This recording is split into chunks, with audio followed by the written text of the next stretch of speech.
Halo, assalamualaikum warahmatullahi wabarakatuh. Masih bersama kita di video pembelajaran kimia. Pada kesempatan hari ini masih kita pelajari yaitu gugus fungsi senyawa karbon. Dalam hal ini adalah keton atau juga disebut sebagai alkanon. Oke, sebelumnya silakan subscribe bagi yang belum subscribe, like dan berikan komen. Sebelum kita pelajari lebih lanjut, mari simak gambar berikut. Tahukah kalian gambar ini adalah gambar kuku berwarna, kemudian di sini yang sudah dibersihkan. Nah, ini adalah zat pembersihnya. Zat pembersih ini adalah termasuk dalam jenis keton yang kita sebut sebagai aseton atau propanon. Rumus struktur dan rumus molekul dari keton ini adalah R1COR2, di mana R1 dan R2 boleh sama, boleh berbeda. Sedangkan rumus molekulnya adalah CnH2nO. Tata nama keton berdasarkan tata nama IUPAC, rantai pokok adalah rantai terpanjang yang mengandung gugus fungsi CO atau karbonil. Kemudian yang kedua, penomoran dimulai dari ujung C yang terdekat dengan posisi gugus fungsi. Yang ketiga, pemberian nama sama seperti alkanol atau alkohol. Cabang-cabang disebut lebih dulu, disusun menurut abjad dan diberi awalan yang menyatakan jumlah cabang tersebut. Sebagai contoh, pada struktur ini, panjang dari rantai utamanya adalah 5. Rumus ini mengandung keton adalah CO. Dan di sini ada cabang nomor 4 yaitu CH3. Penomorannya dimulai dari ujung sebelah kiri. Kenapa demikian? Karena ada gugus O, CO, ini ujung sebelah kiri, bukan ujung sebelah kanan, sehingga penomorannya sebelah kiri. Kemudian rumus ini diberi nama 4-metil 2-pentanon. Kenapa 4-metil? Karena di nomor 4 ada cabang CH3 dan 2 ini menunjukkan letak CO ini di nomor 2 pentanon karena C-nya 5. Baik, kita lanjutkan pada contoh berikutnya. Pada contoh kedua ini, jumlah C terpanjang adalah 5. Ciri dari alkanon atau keton yaitu C-nya berikat dengan O. Kemudian di nomor 2 ada CH3 yaitu cabang. Penomorannya dimulai dari ujung sebelah kanan dan bukan sebelah kiri, walaupun posisi CO ini di tengah. Kalau posisinya di tengah, maka alternatif berikutnya adalah lihat cabangnya, yang paling banyak cabang atau terdekat dengan cabang, sehingga penomorannya dari kanan.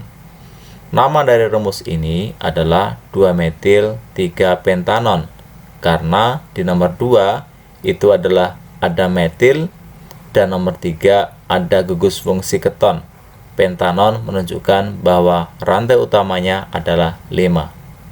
Sedangkan nama trivial atau nama lazim ini biasanya diberi akhiran keton. Contohnya seperti ini, CH3CO CH3. Ini ada 3. Maka di sini adalah CH3, di sebelah kiri juga ada CH3. Karena di sini ada 2 CH3 yaitu metil, maka namanya adalah dimetil. Di menunjukkan 2, keton menunjukkan CO, atau juga disebut sebagai aseton. Berikutnya adalah rumus yang kedua.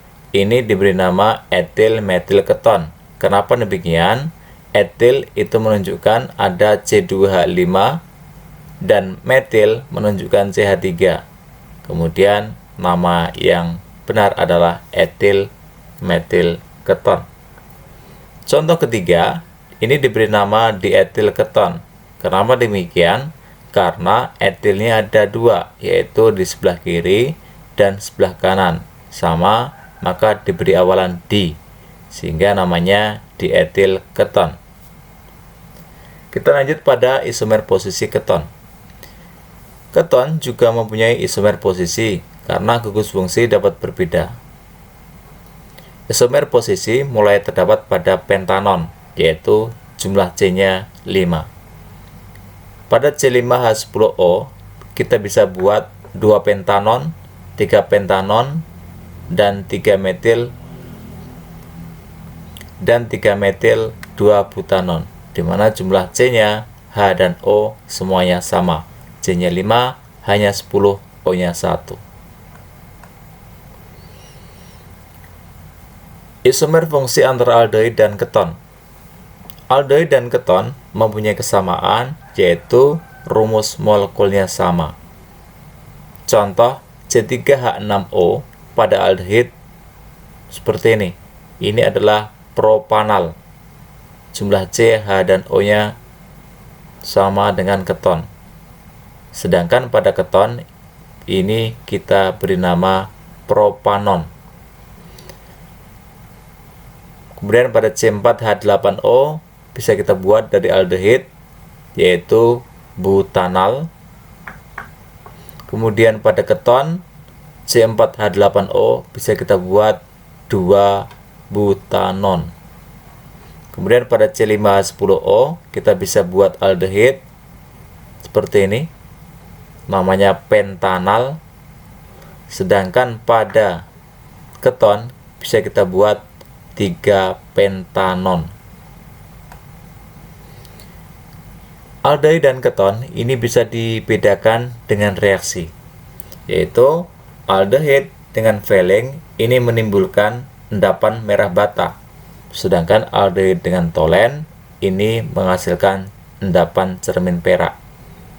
Untuk keton dengan Fehling ataupun dengan tolen ini tidak terjadi reaksi. Nah, inilah yang membedakan antara aldehyde dan keton. Kita lanjut pada kegunaan dari keton. Senyawa keton yang paling dikenal dalam kehidupan kita sehari-hari adalah aseton atau propanon, yaitu sebagai pelarut karbon, misalnya untuk membersihkan cat kuku atau kutek, melarutkan lilin dan plastik. Sedangkan yang kedua untuk membuat kloroform atau obat bius, iodoform dan isoprena. Baik, sudah sampai ke penghujung materi kita. Silakan jawab, struktur ini diberi nama apa? Kemudian yang kedua juga diberi nama apa? Silakan jawab di kolom komentar. Baik, pembelajaran kita pada hari ini, silakan kerjakan tugas pada Google Classroom. Dan pembelajaran berikutnya adalah asam karboksilat. Mudah-mudahan bermanfaat pada pembelajaran kita hari ini.